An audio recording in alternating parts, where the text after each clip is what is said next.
ரகசிய வருகை குறித்து சில கேள்விகள் இருக்குது, அதை கேட்க போகிறாங்க. வாங்க நிகழ்ச்சிக்குள்ளாக போவோம். வெல்கம் டு ட்ரூத் இன் தமிழ், சத்தியம் தமிழில் என்கிற இந்த நிகழ்ச்சிக்கு உங்களை வரவேற்கிறோம். அங்கிள், ரொம்ப நாளாக எனக்கு பெரிய கன்ஃபியூஷனாக இந்த ரகசிய வருகை, அந்த ராப்சர் இருக்கா இல்லை இல்லையா? அப்படி இருந்தால் கொஞ்சம் எக்ஸ்பிளைன் பண்ணுங்க அங்கிள். இல்லைனாலும் எக்ஸ்பிளைன் பண்ணுங்க அங்கிள், இது மூலமாக தெரிஞ்சுக்கிறோம். எங்கே பார்த்தாலும் இதில் ஒரு குழப்பம். சில பேர் இருக்குன்றாங்க, சில பேர் இல்லைன்றாங்க. அபிஷேக், நான் என்ன சொல்ல வரேன்னா, திரும்ப திரும்ப அதை தான் சொல்கிறேன். வாலிபர்களுக்கு சில காரியங்கள் இதுக்கு முன்னாடி சொன்னதை நம்ம நம்பினோம். இப்போ இருக்கிற காலகட்டத்திற்கு அது உண்மையா என்று ஆராய்ந்து பார்க்கறது ரொம்ப முக்கியம். அதுதான் நான் திரும்ப திரும்ப சொல்கிறேன். இல்லாட்டி என்ன ஆகிடுதுன்னா, நம்முடைய மனசில் அப்படியே ஆழமாக பதிந்துடுச்சுன்னா சில காரியங்கள் அது இல்லைன்னு போது நம்மளால் ஏற்றுக்கொள்ள முடிகிறதில்ல. அதனால தான் வேத வசனத்தை படிக்கும் பொழுது அந்த நம்முடைய அண்டர்ஸ்டாண்டிங், அந்த புரிந்து கொள்ளுதல் எக்ஸ்பேண்ட் ஆகணும். ஒரு வசனத்தை நான் வழக்கமாக சொல்லுவேன். பாஸ்டருங்க ஃபெல்லோஷிப்பில் கூட நான் அதை கேட்டு இருக்கேன். 72 பாஸ்டருங்களுக்கு மேலே இருக்கான் ஒரு ஃபெல்லோஷிப்பில். 2 பேர் இயந்திரம் அரைத்து கொண்டு இருப்பார்கள். அதில் ஒருவர் அப்படின் போதோ எடுத்துக்கொள்ளப்படுவாங்க அப்படின்றாங்க. எடுத்துக்கொள்ளப்படுவாங்கன்னாங்க இல்லை, ஏற்றுக்கொள்ளப்படுவாங்கன்னு தான் இருக்குது. ஸோ ஏன் அப்படி நடக்குதுன்னா, இதுக்கு முன்னாடி ஒருத்தர் சொன்னதை கேட்டு கேட்டு கேட்டு கேட்டு பாஸ்டருங்களும் அதை செய்கிறாங்க. ஸோ வேத வசனத்தை கேர்ஃபுல்லாக படிக்கணும். சரி, இப்போ நீங்கள் கேட்ட கொஸ்டின், ராப்சர் ரகசிய வருகை ஒன்று இருக்கிறதா அல்லது இல்லையா? இருக்கிறது என்றால் அதையும் சொல்லுங்கள், இல்லைனா அதையும் சொல்லுங்கள். Good question Abhishek. ரைட். முதலாவது, ராப்சர் என்ற வேர்டு பைபிளில் இருக்கா? இல்லை. எப்படி ஆல்ரெடி பட் நாட் எட், இது தியாலஜிக்கல் டேர்ம், ஒரு டெக்னிக்கல் டேர்ம், அது வேதத்தில் இல்லையோ, எப்படி ட்ரினிட்டின்ற வேர்டு வேதத்தில் இல்லையோ, அதே போல் ராப்சர் என்ற வேர்டும் வேதத்தில் இல்லை. இது ஒரு டெக்னிக்கல் டேர்ம். ட்ரினிட்டி குறித்து டெக்னிக்கல் டேர்ம் இல்லாவிட்டாலும் முழுக்க பிதா, குமாரன், பரிசுத்த ஆவியானவர் முழுக்க வேதத்தில் இருக்கார். ஆனால் இந்த ராப்சர்ன்றதுக்கு எந்த விதமான எவிடன்ஸ் என்னன்றது வேதத்தில் இருக்கா இல்லையா? சரி, பார்த்துருவோம் அதை. இது ஒரு டெக்னிக்கல் டேர்ம். இது ஒரு 1830 அல்லது 50க்கு மேலே இது ஜனங்க மத்தியில் ஒரு ப்ராப்ளம் ஆகுது. அதுக்கு முன்னாடிலாம் ஹிஸ்ட்ரியில் பார்த்தோம்னா இது போலலாம் ஒரு வேர்டே கிடையாது, ஐடியாவே கிடையாது. ஆக்சுவலி ஒரிஜினல் ராப்சர் ஐடியா என்னன்னு கேட்டிங்கன்னா, ஆண்டவராகிய இயேசு கிறிஸ்துவோட பகிரங்க வருகை, பரிசுத்தவான்களுடைய உயிர்த்தெழுதல், பூமியில் இருக்கிற அந்த காலகட்டத்தில் இருக்கிற பரிசுத்தவான்கள் எப்படி ஆண்டவரிடத்தில் ஒரு ஃப்ராக்ஷன் ஆஃப் செகண்டில் போவாங்க, இதை வெளிப்படுத்துறதுக்கு தான் பருசியான்ற ஒரு வேர்டு ஒன்று இருந்தது. அதுக்கு மாற்றாக இந்த ஒரு டெக்னிக்கல் டேர்மை ஸ்காலருங்க கொண்டு வராங்க. சில பேர், ஒரு குறிப்பிட்ட இவாஞ்சலிஸ்ட்டுங்க கொண்டு வர்றது தான் இந்த டேர்ம் இப்போ ராப்சர், அவ்வளோதான். இது நாள்படை எப்படி புரிந்து கொள்ளப்பட்டது என்றால், அநேக இது இருக்குது. நான் லேட்டராக சொல்கிறேன். அமிலினியம், போஸ்ட் மில்லினியம், ப்ரீ மில்லினியம், இந்த மாதிரி சில வியூங்க இருக்குது. அதில் ஒருவர் என்ன செஞ்சாங்கன்னா, ஒரு கூட்டம் ஆண்டவர் வருகைக்கு முன்னாடி, பகிரங்க வருகைக்கு முன்னாடி சபையை எடுத்துருவார். அப்படி எடுத்த பிறகு அதுதான் சொல்லுவாங்க பாரு, ஒரு பாஸ்டர் பிரசங்கம் பண்ணிகிட்டே இருப்பார், பைபிள் கீழே விழுந்துடும், அவர் திடீர்னு காணாத போயிட்டு இருப்பாங்க. அடுத்தது வீட்டுக்கு யாராச்சும் வரும்போது அவங்க மனைவி காணாத போயிட்டு இருப்பாங்க. 2 பேர் பெட்டில் இருப்பாங்க, ஒருவர் காணாத போயிட்டு இருப்பாங்க. அப்படின்ட்டு என்ன பண்ணுவாங்க, பெரிய பெரிய ஃபிலிம்லாம் எடுத்துருக்காங்க. இதனுடைய ஐடியா என்னன்னு கேட்டிங்கன்னா, உபத்திரத்துக்கு முன்னாடி ஆண்டவர் சபையை எடுத்துருவார். மற்றபடி 7 வருஷம் உபத்திரவம், அதுலேயும் 3 வருஷம் மகா உபத்திரவம் இருக்கும். சரிங்களா? அதில் மனம் திரும்புகிறவன் பகிரங்க வருகை வரும். அப்போ அதில் கர்த்தர் அவங்கள எடுப்பாருன்ற மாதிரி ஒரு தியரி இது. ஆனால் பைபிள் இதற்கு சப்போர்ட் பண்ணுதா என்ற கேள்விக்கு பதிலை பைபிள் இடத்துல கேட்டுவிடும். இது எங்கேருந்து எடுக்கிறாங்க அப்படின்னு கேட்டால் நிச்சயமாக உங்களுக்கு தெரியாது, வாய்ப்பில்லை. ஏன்னா இது அப்படியே காதில் கேட்டு நம்ம நம்பிட்டு இருக்கோம். 1 தெசலோனிக்கேயர் 4ஆம் அதிகாரம் 17ஆம் வசனத்தில் தான் இவங்க எடுக்கிற இந்த ரூட் வேர்ட் இப்போ நம்புகிறாங்க பார்த்து. அதில் எடுத்துக்கொள்ளப்பட்டுன்னு இருக்கும். அந்த வார்த்தை எங்கேருந்து வருதுன்னா, லாட்டின் ஒரு வேர்டு. அது க்ரீக்கில் நம்ம பார்த்தோம்னா அர்பாசோன்னு இருக்கும், ஸ்நாச்ட் அவே. உதாரணத்துக்கு இந்த காகம் கையில் இருக்கிறத திடீரென்று பிடுங்கிட்டு போயிடும் பாருங்கள், அது போல் ஒரு வேர்டு அர்பாசோ, அல்லது கிட்னாப்னு கூட யூஸ் பண்ணலாம். இதுக்கு அவர் வருகையில் நம்ம எடுத்துக்கொள்ளப்பட்டு, அந்த எடுத்துக்கொள்ளப்பட்டுன்ற வேர்டு தான் ராப்சர். ஆக்சுவலாக அது ரகசிய வருகை அது இதுன்றாங்க. நம்ம பைபிள் என்ன சொல்லுதோ அதை நம்ம பார்த்துருவோம். இது எங்கே இருக்குது? 1 தெசலோனிக்கேயர் 4:15 பார்ப்போமே. ஓகே. கர்த்தருடைய வார்த்தை முன்னிட்டு நாங்கள் உங்களுக்கு சொல்லுகிறதாவது, கர்த்தருடைய வருகை மட்டும் உயிரோடு இருக்கும் நாம் நித்திரை அடைந்தவர்களுக்கு முந்திக் கொள்வதில்லை. முதலாவது என்னுடைய கேள்வி, பவுல் என்ன சொல்ல வருகிறார்? கர்த்தருடைய வருகை மட்டும் உயிரோடு இருக்கிற நாம்ன்றார். இங்கே முதலாவது கேள்வி, ஏன் பவுல் ரகசிய வருகையில் எடுத்துக்கொள்ளப்படவில்லை? இங்கே புரிந்து கொள்ளணும். ரகசிய வருகையில் பரிசுத்தவான்களை உபத்திரம் வைக்காமல் ஆண்டவர் என்ன பண்ணிவிடுவார்? எடுத்துக்கொள்ளப்படுவார் என்றால் பவுல் என்ன சொல்லுகிறார், அவர் அப்படி வரும்பொழுதே, ஏன்னா இந்த ஒரு பேசேஜை தான் ரகசிய வருகைக்கு எடுக்கிறாங்க. அப்படி எடுத்தால் சில கேள்விகளுக்கு பதில் சொல்ல வேண்டும். பதில் சொல்லிட்டா அதை நம்புறதுல யாருக்கும் எந்த பிரச்சனை இல்லை. பதில் சொல்லாத பட்சத்தில் இது எந்த வருகை குறித்து சொல்கிறது, டெக்ஸ்ட் என்ன சொல்லுது, அதை நம்பணும் நம்ம. சரிங்களா? அதனால தான் சொல்கிறது, ஒருத்தர் சொன்னால் அப்படியே கேட்டுக்கூடாது, வேதத்தை படிக்கணும். இங்கே பவுல் சொல்கிறாரு உயிரோடு இருக்கிற நாம் என்றால், ஏன் பவுல் ரகசிய வருகையில் எடுத்துக்கொள்ளப்படலை? அவர் எதனா பாவம் செஞ்சுட்டு 7 வருஷம் அந்த ட்ரிபுலேஷன் மகா உபத்திரவத்தில் மனம் திரும்பினாரா? முதலாவது கேள்வி. அதை ரிலேட்டடாக இன்னொரு வசனமாக சொல்கிறேன், 17ஆம் வசனம். பின்பு உயிரோடு இருக்கிற நாமும் கர்த்தருக்கு எதிர்கொண்டு போக. என்னுடைய கேள்வி மறுபடியுமா, ரகசிய வருகையில் 7 வருஷத்துக்குள்ளாக சபையை எடுத்துகிட்டு வர ஆண்டவர், பரிசுத்தவான்கள் அவரிடத்தில் இருப்பார்கள் என்றால் பவுலும் இருந்திருக்கணும்ல.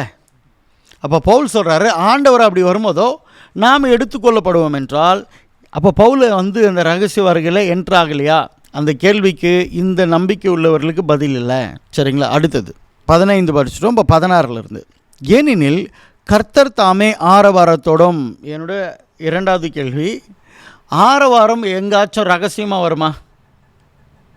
ரகசியமாக ஆரவாரம் பண்ணுகிறது நீங்கள் கேள்விப்பட்டிருக்கீங்களாப்பா?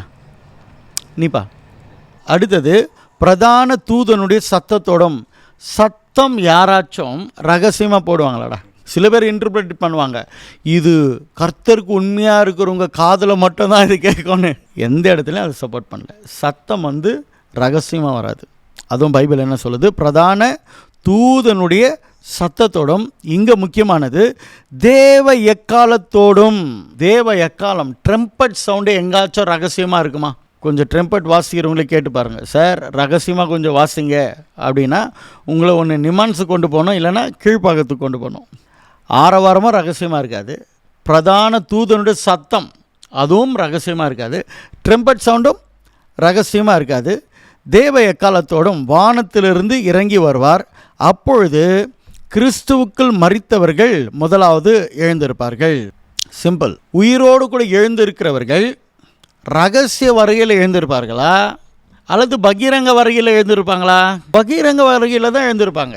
ஆனால் இந்த ரகசிய வருகை குறித்து பேசுகிறவங்க எடுக்கிற டெக்ஸ்ட் எங்கன்னு கேட்டிங்கன்னா அதுதான் 17ஆம் வசனத்தில் இருக்குது. உங்களுக்காக நான் படிக்கிறேன். பின்பு உயிரோடு இருக்கிற நாமும் கர்த்தருக்கு எதிர்கொண்டு போக மேகங்களின் மேல் அவரோடு கூட ஆகாயத்தில் எடுத்துக்கொள்ளப்பட்டு. இந்த எடுத்துக்கொள்ளப்பட்டுன்ற வார்த்தை இருக்குது பாருங்கள், இது ஒரு வேர்டு தான் ராப்சருக்கு யூஸ் பண்ணுறது. இதுதான் கிரேக்க பதத்தில் அர்பாசோ, அர்பீசோன்னு வாங்க, பட் அர்பாசோ. சரிங்களா? அப்போ இங்கே பைபிள் தெளிவாக சொல்லுது, அவர் வருகையில் பரிசுத்தவான்கள் எடுத்துக்கொள்ளப்பட்டு, அதாவது மரித்த பரிசுத்தவான்கள் அவரோடு கூட வருவாங்க. உயிரோடு கூட இங்கே என்ன பண்ணுவாங்க? எழும்புவாங்க. உயிரோடு இருக்கிற நாமம் அவர்களை முந்திக் கொள்வதில்லை. அவங்க போன பிறகு நம்ம என்ன பண்ணுவோம்? இதெல்லாம் ஃப்ராக்ஷன் ஆஃப் செகண்டில் நடக்கிறது. கான்டெக்ஸ்டில் வரும்போது அதை நான் சொல்கிறேன். நாம் என்ன பண்ணுவோம்? எடுத்துக்கொள்ளப்படுவோம்ன்று பயன்படுத்தப்பட்டிருக்கு.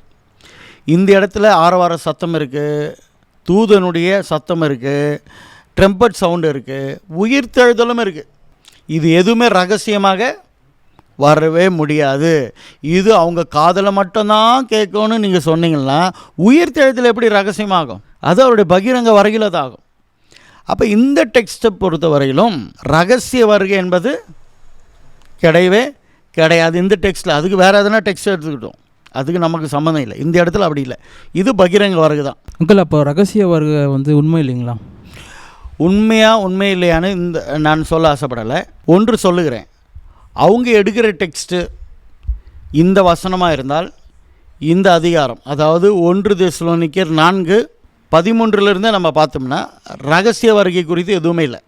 இதனுடைய ஒரிஜினல் டேர்மை, டெக்னிக்கல் டேர்மை ராப்சர், அதுவே ரகசிய வருகைக்கு அதுக்கு சம்மந்தமே கிடையாது.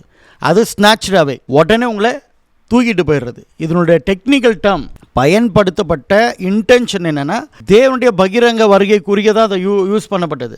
அதுக்கு பிறகு இது வந்து ரகசிய வருகையோடு கூட என்ன பண்ணிட்டாங்க, கோத்துட்டாங்க. நீங்கள் சர்ச் ஹிஸ்ட்ரி பார்த்தாக்கா அந்த டேர்ம் எதுவுமே கிடையாது. சரிங்களா? இப்போ நீங்கள் கேட்டீங்க உண்மையா பொய்யா, அப்படி நான் அதுக்கு பதில் சொல்கிறத விட, ஏன்னா இது வந்து சில பேர் நம்பி ரத்தத்திலே ஊறிட்டு இருக்குது. அதனால் யாருடைய மனசும் நான் புண்படுத்த ஆசைப்படலை, அதே சமயத்தில் இருக்கிறதையும் சொல்ல நான் ஆசைப்பட்றேன். இப்போ தான் நம்ம என்ன பண்ண போகிறோம், டெக்ஸ்ட்டை பார்க்க போகிறோம். கேள்வியை கேட்டுட்டோம், அதற்கு உங்களிடத்துல பதில் இல்லை. டெக்ஸ்ட்டை பார்க்கலாம். டெக்ஸ்ட்டு வந்து 13 நம்ம பார்க்கணும், 13ஆம் வசனத்துலேருந்து. சிம்பிள். இதற்கு முன்னாடி நான் ஏற்கனவே உங்களுக்கு சொல்லியிருக்கேன், எந்த வித கன்ஃபியூஷனான ஒரு வேர்ட் பைபிளில் கன்ஃபியூஷன் கிடையாது. அதுபோல் இது ஒருவர் சொல்லுவாங்க, இன்னொரு சொல்லுவாங்க. அப்படி இருக்கும்போது நம்ம என்ன செய்ய வேண்டியது என்னென்னா, கான்டெக்ஸ்ட்டை பார்க்கணும். கான்டெக்ஸ்ட் ரொம்ப முக்கியம். Without context every text is free text, there is no value for it. Context இல்லாமல் எதுவும் என்ன பண்ணக்கூடாது, நம்ம படிக்க முடியாது. ஓகே, கான்டெக்ஸ்ட் என்னவென்றால், இந்த தெஸ்லோனிக்க சபை வந்து ஒரு சின்ன சபை. இவங்க பிலீவருங்கெல்லாம் ஆண்டவரை ஏற்றுக்கொண்டு ஆண்டவருக்கு என்று வைராக்கியமாக இருக்கிறவங்க. கொரிந்து போலலாம் இல்லை, இவங்க ஆண்டவருக்கு என்று பயங்கர வைராக்கியமாக இருக்கிறவங்க. பவுல் ஸ்தாபித்த சபை. சுற்றி இருக்கிறவர்களால் பிரச்சனை வந்ததுனால தான் தெஸ்லோனிக்க சபையிலேருந்து பெரியா போகிறாரு, பெரியார்லேருந்து அத்தனை போகிறாரு, பிறகு தான் கொரிந்துக்க போய் அங்கே சபையை ஸ்தாபிக்கிறார். உங்களுக்கு விளங்குதுங்களா? இந்த பிலீவரை குறித்து பவுலே சாட்சி சொல்லுகிறார். ஆண்டவருக்கு என்று இவங்க என்ன பண்ணுறாங்க, வைராக்கியமாக வாழ்ந்தவர்கள். இவங்களுக்கு ஒரு பிரச்சனை என்னன்னு கேட்டிங்கன்னா, அந்த இடத்துல இருந்த கள்ளபோதகர்கள் அந்த இடத்துலையும் விட்டு வைக்கல. அவங்க ஏற்கனவே இயேசுசாமி வந்துட்டாரு, வருகை வந்துடுச்சு அப்படின்ட்டு ஒரு புரளியை கலப்பி விடுறாங்க. இப்போ இவங்களுக்கு இருக்கிற பெரிய கேள்வி என்னவென்றால், மரித்த பரிசுத்தவான்கள், கர்த்தருக்காக மரித்தாரே, என் கணவன், எங்கள் அப்பா, எங்கள் அம்மா ஆண்டவருக்காக உண்மையாக வாழ்ந்தவர்கள், இப்பொழுது அவங்க எங்கே இருக்கிறாங்க? ஏன்னா அந்த அளவு வருகை குறித்து அவங்க நம்பிட்டு இருந்தாங்க. அதனால தான் நீங்கள் இந்த தெஸ்லோனிக்கர் நீங்கள் படிச்சிங்கன்னா ஒவ்வொரு அதிகாரத்துலேயும் வருகை குறித்து எழுதப்பட்டு இருக்கும். ஏன்னா தேவனுடைய வருகை நாளைக்கு வரும்னு நினச்சிட்டு இருந்தாங்க. அதனால தான் பவுல் தெளிவாக சொல்கிறாரு, அப்படி அவர் வரும்போது உயிரோடு இருக்கிற நாம் என்ன பண்ணுவோம், பின்பு எழுந்திருப்போன்றாரு. அவ்வளோ ஒரு நம்பிக்கையோடு கூட விசுவாசத்தோடு இருந்தாங்க, ஆண்டவர் நம்ம காலகட்டத்திலே வந்துடுவாங்கன்னுட்டு. இப்போ இவங்களுடைய பெரிய கேள்வி, ஒரு கூக்குரல், ஒரு வேதனை, இது போல் ஆண்டவருக்கு உண்மையாக இருந்த என்னுடைய கணவன், என்னுடைய அப்பா அம்மா இவங்களாம் மறித்து போனாங்களே, இவங்க இப்போ எங்கே இருக்கிறாங்க? ஏன்னா வருகை வந்துடுச்சுன்னு கள்ளபோதகர்கள் சொல்லிட்டாங்க. அதற்காக தான் என்ன பண்ணுறாரு, இவர் எழுதுகிறாரு. பியூட்டிஃபுல்லாக இருக்குது. இது சாவுக்காக நிறைய பேர் படிக்கிறாங்க, அதுக்கு இல்லை இது. அன்றியும் சகோதரரே, நித்திரை அடைந்தவர்கள் நிமித்தம் நீங்கள் நம்பிக்கையற்றவர்களான மற்றவர்களைப் போல துக்கித்து அறிவில்லாமல் இருக்க எனக்கு மனதில்லை. நீங்கள் துக்கமே படக்கூடாதுன்னு சொல்லலை. பவுல் சொல்கிறாரு, நீ வந்து அறிவில்லாமல் அழாத, அவங்க செத்து போயிட்டாங்க, இனிமேல் வரவே மாட்டாங்கன்னுட்டு. அறிவோடு கூட துக்கப்படு. போயிருக்காங்க, கொஞ்ச நாளில் பார்க்க போகிறோம். இயேசுவானவர் மரித்த பின்பு எழுந்திருந்தார் என்று விசுவாசிக்கிறோமே, மிகவும் முக்கியம். அப்படியே கிறிஸ்துவுக்குள் நித்திரை அடைந்தவர்களையும் தேவன் அவரோடு கூட கொண்டு வருவார். இந்த இடத்துல கன்ஃபியூஷனே ஆகக்கூடாது. சில பேர் அப்போ அங்கேருந்து வராங்களே, இங்கே நீங்கள் படிச்சிங்கன்னா 16 வசனம் எண்டில் என்ன சொல்லனா, அப்பொழுது கிறிஸ்துவுக்குள் மரித்தவர்கள் முதலாவது எழுந்திருப்பார்கள். மேலே படிக்கும் போதோ இயேசுவோடு கூட வராங்க, 16 படிக்கும் பொழுதோ அவர்கள் என்ன பண்ணுவாங்க, ரெசரக்ஷன், உயிரோடு கூட எழுந்திருப்பாங்க போதோ இங்கே சில பேர் கன்ஃபியூஷன், அது என்ன இது என்னன்ற மாதிரி. சிம்பிள் இது. பவுல் என்ன சொல்ல வருகிறாருன்னா, அவங்க கேள்வினா இப்போ எங்கே இருக்கிறாங்க? பவுலுடைய பதில் தேவனிடத்தில் தான் இருக்காங்க. அதனால தான் அங்கே சொல்கிறாரு இயேசுவோடு கூட வருவாங்க. இப்போது எப்படி பாடி ரிசரக்ஷன் ஆகும்? இப்போ மரித்த பரிசுத்தவான்கள் டைரெக்டாக ஆண்டவர்கிட்ட தான் இருக்காங்க. ஏற்கனவே அதை நான் சொல்லியிருக்கேன். ஆண்டவரோட வருகையில் என்ன ஆகணும், ஆண்டவரோடு வந்து இந்த பாடிலி ரிசரக்ஷன் நமக்கு. அப்போ இந்த பாடி எங்கே இருக்குது? மண்ணில் இருக்குது. அது உயிரோடு கூட எழுமணுன்னா நம்மளுடைய ஆவி ஆத்மா என்ன ஆகணும்?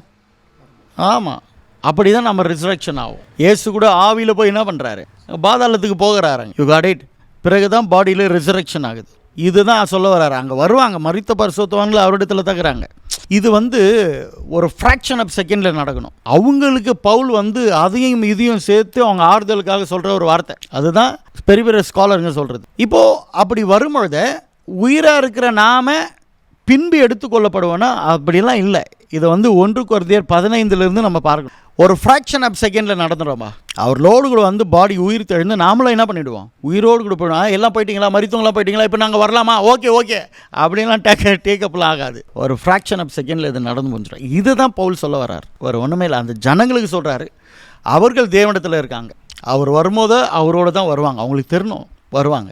பிறகு அவங்க தான் முதலாவது என்ன பண்ணுவாங்க, உயிரோடு கூட எழும்புவாங்க. அப்பாடா அப்படின்னு நினைக்கும் போதோ கவலைப்படாதீங்க, உயிரோடு இருக்கிற நாம் என்ன பண்ணுவோம், அவரோடு கூட ஆகாயத்தில் எடுத்துக்கொள்ளப்படுவோம். இதை தான் பவுல் சொல்கிறார். இதுக்கு பயன்படுத்துகிற வார்த்தை தான் லாட்டின் வேர்டு அர்பாசோ. அதுதான் கிரீக்கில் அர்பாசோன்றோம். ஒரு ஃப்ராக்ஷன் ஆஃப் செகண்டில் நம்மளை தூக்கிடுவார் ஆண்டவர். இதெல்லாம் ஒரு நொடி பொழுதில் நடந்து முடிஞ்சுட்டு இருக்கோம் அவர் வருகையில். இது சொல்லப்படுகிறது பகிரங்க வருகை. அப்போ ரகசிய வருகை என்று அவங்க சொல்லிடுறாங்களே அங்கிள், அப்போ எதுக்கு அவங்க குழப்பறாங்க ராப்சர்ன்னு சொல்லிட்டு? ஓகே, அதுதான் சொல்கிறேன்.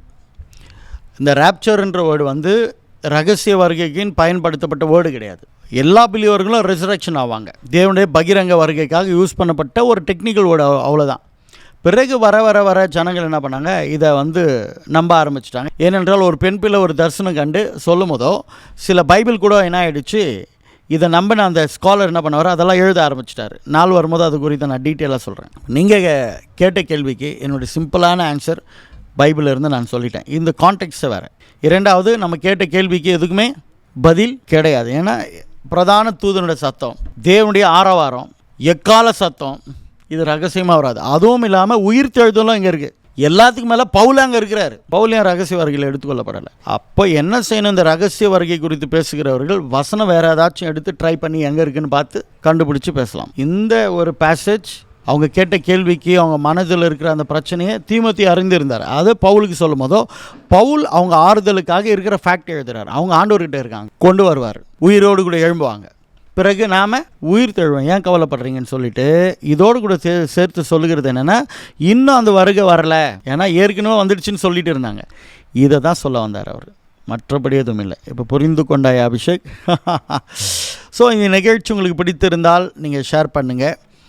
இது குறித்து இன்னும் கொஞ்சம் டீட்டெயிலாக நம்ம வந்து அடுத்த எபிசோடில் நம்ம பார்ப்போம். சிலருக்கு சில வியூங்க இருக்குது, அதை பார்க்கும்போதோ உங்களுக்கு இதுவும் புரிந்துவிடும். நீங்களும் உட்கார்ந்து நான் கேட்ட கேள்விகளோடு சேர்த்து இந்த வேத வசனத்தை நீங்கள் படித்தீர்கள் என்றால் உங்களுக்கு புரியும்.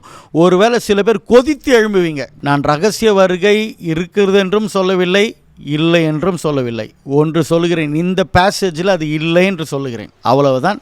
இந்த நிகழ்ச்சி உங்களுக்கு பிடிச்சிருந்தால் நீங்கள் ஷேர் பண்ணுங்கள், நீங்கள் கமெண்ட் பண்ணுங்கள். இதை குறித்து ஏதாச்சும் கேள்வி இருந்தால் நீங்கள் கமெண்ட் பண்ணுங்கள். May god bless you. See you soon. Amen.